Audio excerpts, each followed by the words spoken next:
Rural rejuvenation, action for rural rejuvenation is mainly aimed at rejuvenating the human spirit. When I say human spirit,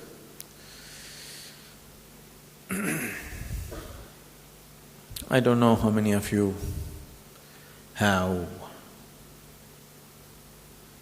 have you walked through a village recently? You have? If you walk through any village, today what you will see is almost 60% of the male population. Leave the women. You cannot really talk about the women because their condition is much worse. 60% of the male population, you will see they have not physically grown to their full stature. Have you noticed this? Yes or no? When your physical body does not grow to its full stature, definitely your brain also will not grow to full stature. Or in other words, we are producing a whole generation of useless people, underdeveloped people. That could be the tragedy for humanity, isn't it? If we don't even produce… maybe we cannot educate them, maybe we cannot provide them this and that, but if we do not even produce full-grown human beings, then that is going to be a huge tragedy in the next generation. 25 years ago, this was not the reality. 25 years ago, the economic condition was worse. Their homes were worse, their clothing was worse. Today, there is potable water in every village, which was not so 25 years ago. Today, they're riding mopeds instead of walking or cycles, they're using tractors instead of bullocks, they have buses instead of bullock carts, all these things have happened. But 25 years ago, men were able-bodied. Have you seen this? Have you seen this happening?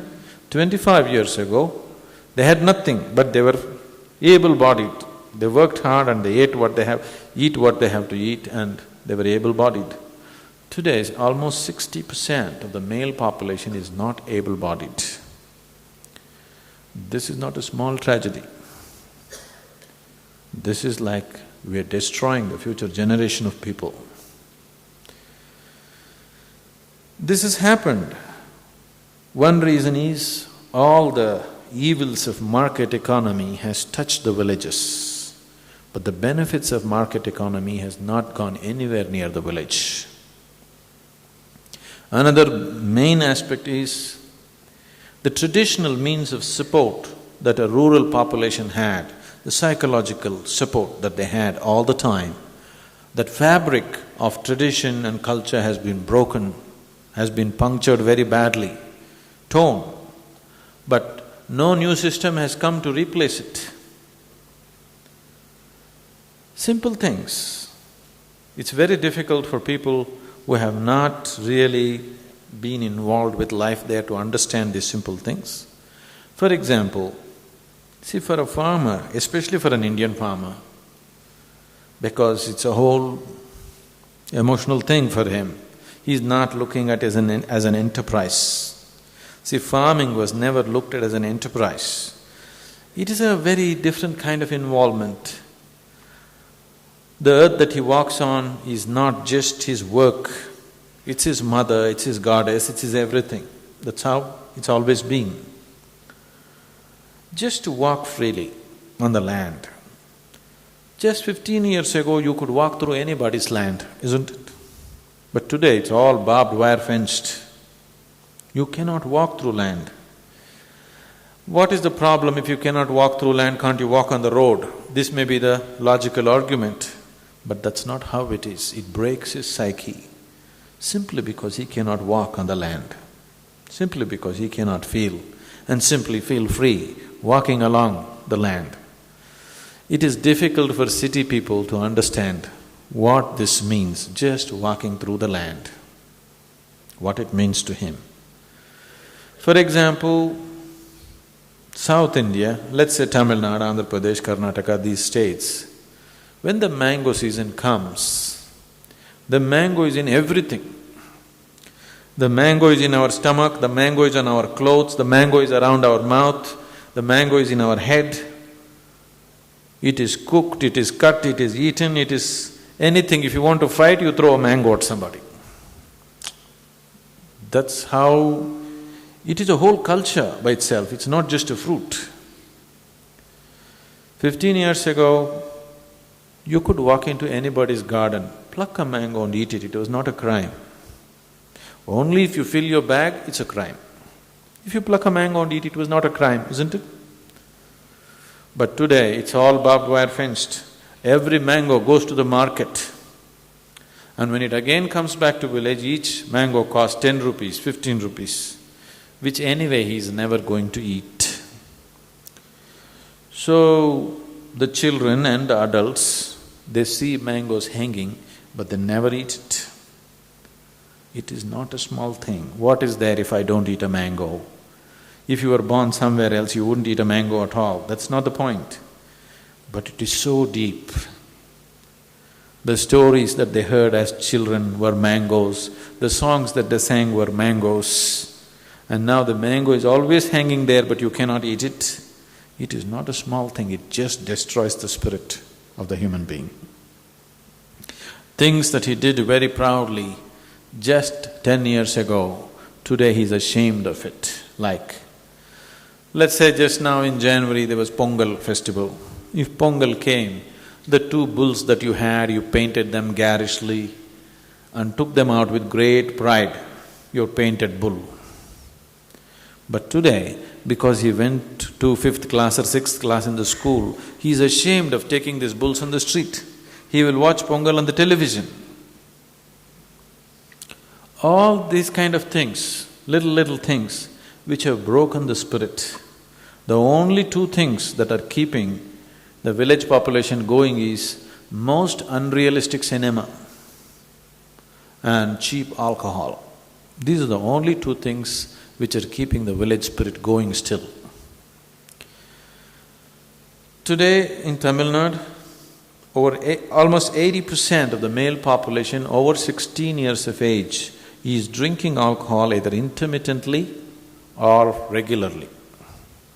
Because cheap alcohol is available, produced by the government to avoid bootlegging or whatever. 6-7 rupees you get a sachet. You know it's in plastic covers now? Yes, the rack is in the rack is in plastic covers. If 10 men are working anywhere in a rural area, at 5 o'clock in the evening you will see a bicycle with plastic sachets of this hard liquor. It's like how kadleka used to be sold, you know, how groundnut or peanut used to be sold, like that arak is being sold.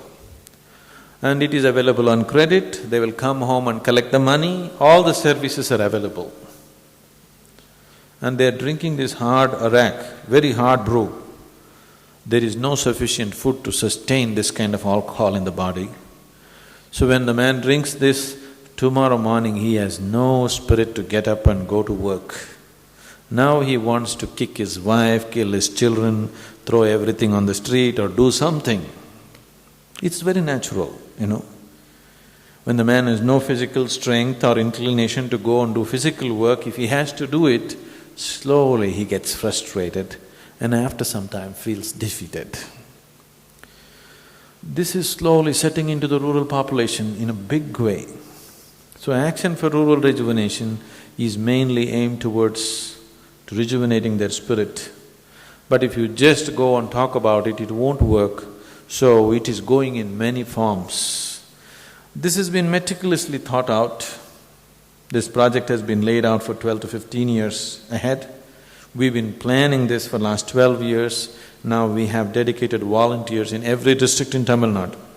These 54,000 villages with 60 million people. If we go by our plan, in about 10 to 12 years, we could make a huge difference in their lives, we know that. We have the necessary technology and the tools. It just needs resources and people to make it happen. First it is going… the initial phase of the project is going as a